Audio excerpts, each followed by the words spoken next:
Hi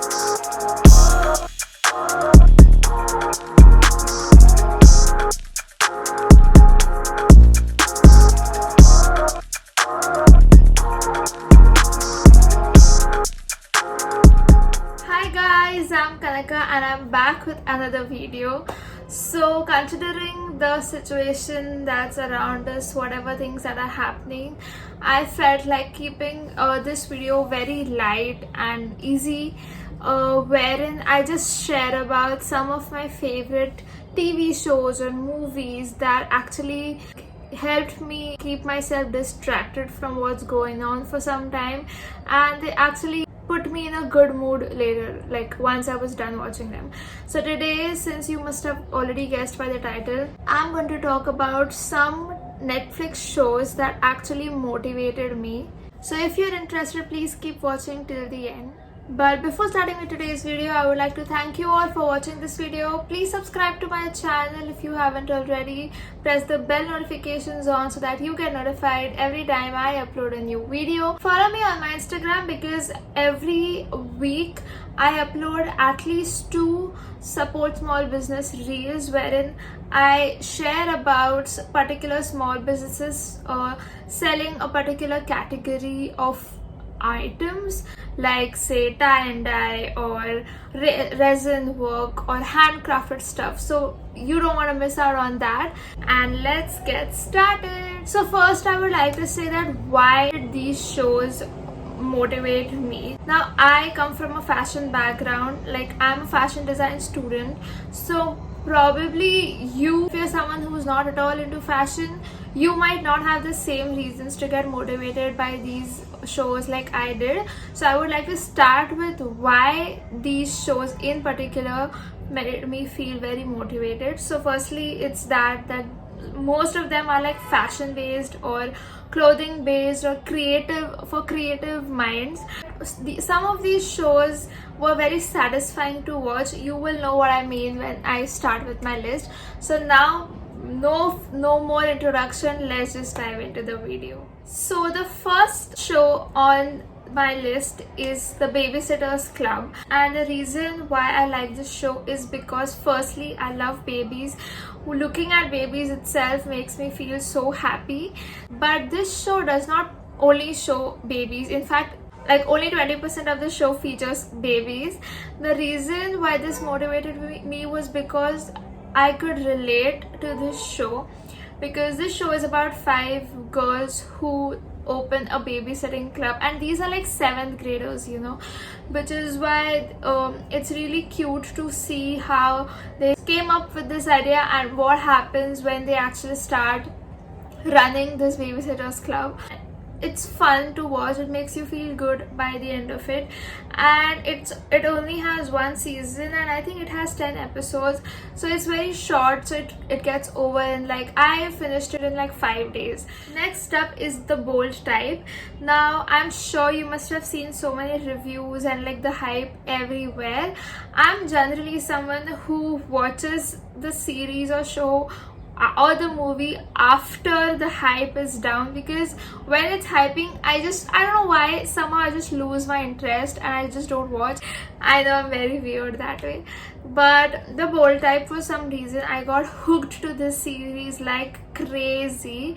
It has 4 seasons out. The 5th one is the finale season, which is expected to premiere soon, but 4 seasons are there. And since this show is mainly focused on these 3 women who are working at this publication house, which is a fashion magazine, every time I used to watch them working, and like they have different teams, right? One is digital team, one is the editing team and like the editors and the writers, and one is the fashion department.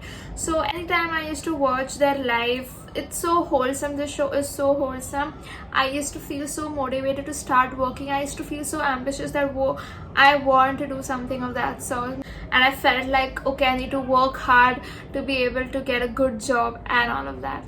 So you must definitely watch this show. The next is not a show, it's in fact a movie. It's called The Bombay Rose. This is not a show with a happy ending or something.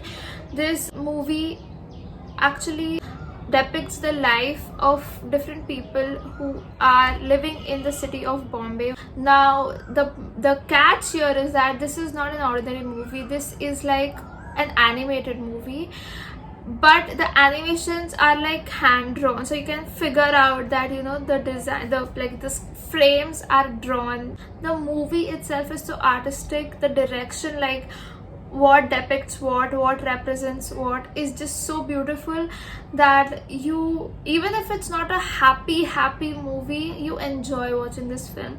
So I will really recommend you to watch this film if you like some like artistic films with like deep meanings and all of that. The next show is actually not a show as such. It's like more of a documentary. It's called The Creative Indians.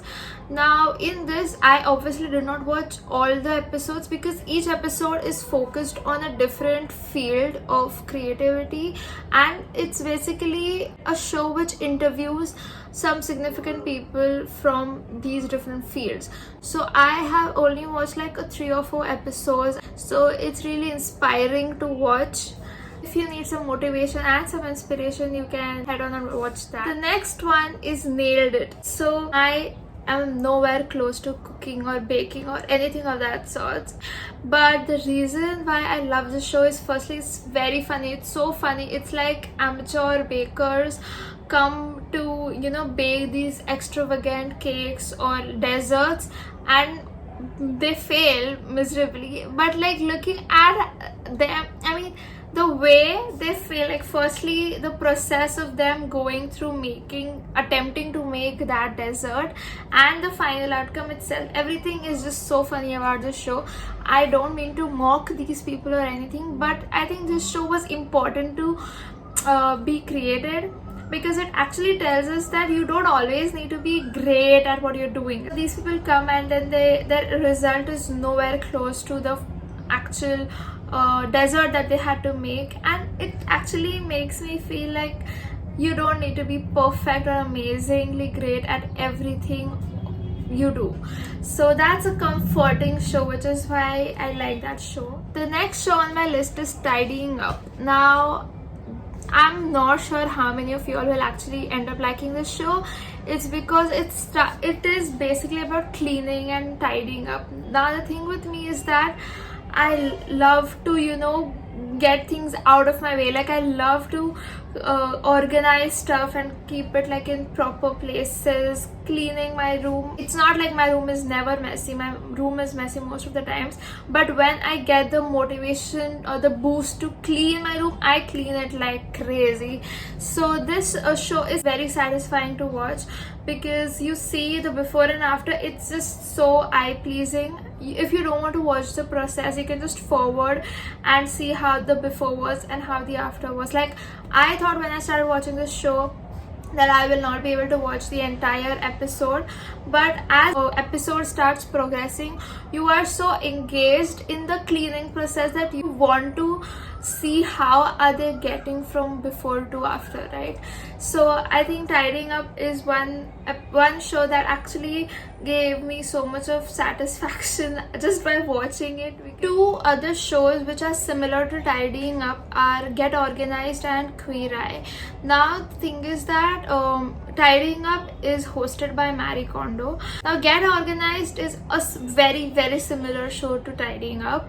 Queer Eye is slightly different. So in Queer Eye, each episode is focused for a new ordinary person, and these people give him or her a makeover. So the makeover is in every aspect, be it their diet or their house or their closet, their wardrobe, everything. So they basically groom this person well and give him or her a makeover. So that is also satisfying to watch, how some people are, how they live, what are their choices, and how do they get better at it. So if you are getting bored, or if you want a makeover for yourself to introspect, watch Queer Eye. The last thing on my list is not a show or a movie, it's basically a YouTube channel. So I recently discovered this YouTube channel called Oversimplified. So basically what they do is, whatever important historic events that have taken place, they post about them in a very simplistic animated format, and it's not even like crazy animation. It's literally like stick figures and like just them doing stuff.